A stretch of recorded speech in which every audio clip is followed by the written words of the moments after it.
हमारा टॉपिक है ecological interdependence, जो यानी हमारे माहौल में एक दूसरे पर कैसे इन्हिसार कर रहे हैं जानदार। Organisms in ecological communities interact with one and other in three major ways which are as follows. Ecological की कम्युनिटी में, इस माशरे में या इस माहौल में, इन्वायरमेंट में तीन बड़े तरीक़ों से ऑर्गेनिज़म्स एक दूसरे पर डिपेंडेंट करते हैं। आइए देखते हैं। सबसे पहला है predation. Consumers that actively hunt other organisms are called predators. ऐसे कंज्यूमर्स जो खुद से ही दूसरे ऑर्गेनिज़म्स का शिकार करते हैं प्रीडेटर्स कहलाते हैं। Organism upon which a predator feeds is called prey. अब जिसका वो शिकार करता है, जिस ऑर्गेनिज़म का, जिस जानदार का, उसे प्रे कहा जाता है। शिकार करने वाले को प्रीडेटर और शिकार जिसका किया जाए वो प्रे कहलाता है। A frog that eats an insect is a predator, the insect is the prey. The frog itself is prey to other organism such as snakes and storks. इसका मतलब है कि एक टाइम में फ्रॉग दूसरे इंसेक्ट्स को खाता है, वो प्रीडेटर कहलाता है। और किसी वक्त में दूसरे इंसेक्ट्स यानी स्नेक्स, ऑर्गेनिज़म, स्नेक्स, स्टॉक्स वगैरह उस फ्रॉग को खाते हैं, तो वो उस वक्त प्रे बन जाता है। The predator is turn are prey to large carnivores. जो प्रीडेटर हैं वैसे तो असल में लार्ज, बहुत बड़ी तादाद में कार्निवोर्स हैं। The size of predator and prey populations are closely linked. अब इनका साइज़ जो है वो आपस में लिंक हुआ होता है, यानी लार्ज प्रे पॉपुलेशन सपोर्ट्स मोर प्रीडेटर्स। बहुत ज़्यादा आबादी प्रे की जिनका शिकार किया जाता है वो ज़्यादा प्रीडेटर्स की मौजूदगी को जाहिर करता है। If a prey population grows और shrinks the number of predators may also change as well. अगर प्रे की तादाद, शिकार जिनका किया जाए, उन ऑर्गेनिज़म्स की तादाद कम होती है या ज़्यादा होती है, तो शिकार करने वाले यानी प्रीडेटर्स की तादाद भी उसके मुताबिक ही चेंज होगी। Next one is competition.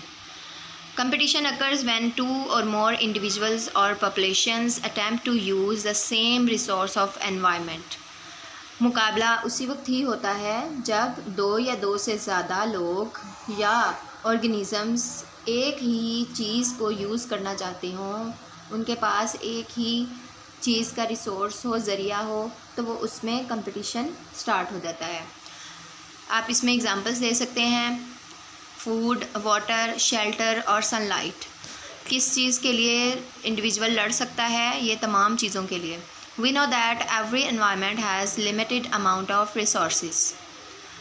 जैसा कि हम जानते हैं हर माहौल में, हर एनवायरनमेंट में कुछ लिमिटेड अमाउंट ऑफ रिसोर्सेज होते हैं। ज़राए जो होते हैं वो बहुत लिमिटेड, महदूद होते हैं। व्हेन वन और मोर इंडिविजुअल्स और population use the same resources, जब एक या एक से ज़्यादा लोग या इंफरादी कहते हैं ना, हर ऑर्गेनिज़म, एक ऑर्गेनिज़म जो है जब एक ही जैसे रिसोर्सेज को यूज़ करना चाहता है, they become less available to others, तो फिर दूसरों के लिए उनकी मौजूदगी कम हो जाती है।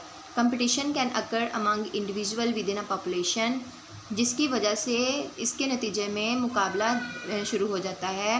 द इंट्रा स्पेसिफिक कंपटीशन, जो एक ही पॉपुलेशन यानी एक जैसे लोगों में, एक जैसी आबादी में कंपटीशन होता है, उसे इंट्रा स्पेसिफिक कंपटीशन कहते हैं। और बिटवीन डिफरेंट स्पीशीज़, और अगर मुख्तलिफ स्पीशीज़ या मुख्तलिफ जानदारों में हो, मुख्तलिफ किस्म के जानदारों में हो, तो उसे कहते हैं इंटर स्पेसिफिक कंपटीशन।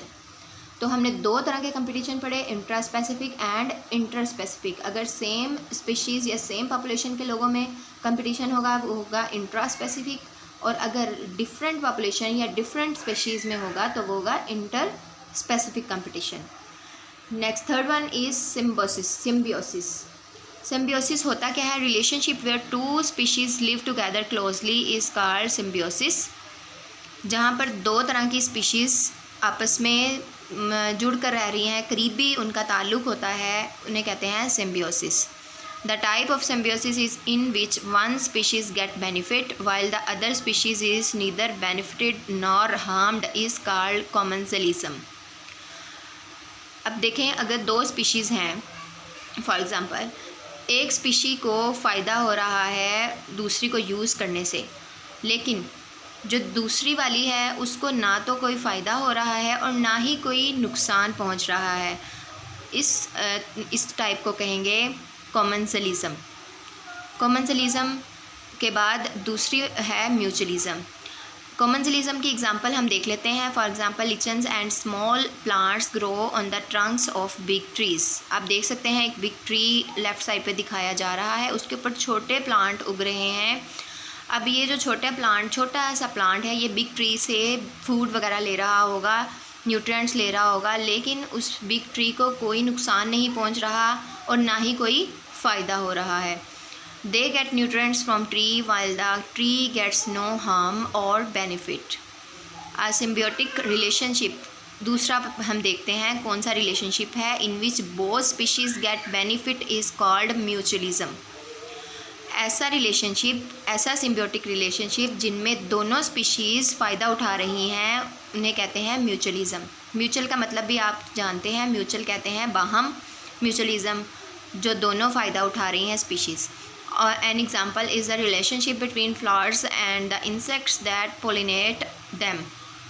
आपके सामने एग्जांपल है ऐसे फ्लावर्स, ऐसे इंसेक्ट्स जो कि पोलिनेट करते हैं फ्लावर्स को एक जगह से दूसरी जगह। जब वो फूलों का रस चूसते हैं तो वो उनके बीज दूसरी जगह पर लग जाते हैं, जिसकी वजह से पोलिनेशन होती है और फूलों की या पौधों की नशोनुमा हो जाती है। Flower provides food to the insects in the form of nectar. In return, the insects help in the cross pollination of flower. फूल जो होते हैं वो इंसेक्ट्स को नेक्टर की फॉर्म में खुराक देते हैं और इसी तरह जो इंसेक्ट्स होंगे वो उनकी हेल्प करते हैं क्रॉस पॉलिनेशन। क्रॉस पॉलिनेशन जानते हैं आप, एक फूल से दूसरे फूल पर जब वो खुराक लेते हैं तो आपस में उनके बीज जो है वो अल्टरनेट हो जाते हैं, जिसकी वजह से उनकी नशोनुमा होती है। इसी तरह हमारा टॉपिक कंप्लीट होता है। हमने आज के टॉपिक में इकोलॉजिकल इंटरडिपेंडेंस पढ़ा था और 3 तरह के बड़े तरीक़ों के साथ इकोलॉजिकल कम्युनिटी आपस में इंटरेक्ट करती हैं, प्रीडेशन, कंपटीशन एंड सिम्बियोसिस। उम्मीद है आपको अच्छे से समझ आ चुकी होगी। कोई भी क्वेश्चन है आप कमेंट्स में पूछ सकते हैं और इसके साथ ही चैनल को सब्सक्राइब ज़रूर कीजिए। अस्सलाम वालेकुम।